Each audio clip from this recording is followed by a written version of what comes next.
Thanks, Katie. Portland Rose Festival Court is growing again. Today, both the Metro East and West princesses were announced at Lloyd Center. The 2024 Rose Festival Court Princess, representing Metro East, is Cadence Wooden.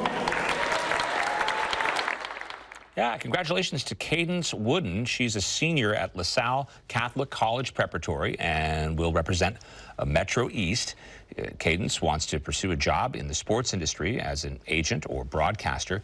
Her favorite Rose Festival event is the Grand Floral Parade because it's a family tradition. And now for the Metro West Princess. The 2024 Rose Festival Court Princess, representing Metro West, is Amelia Godard.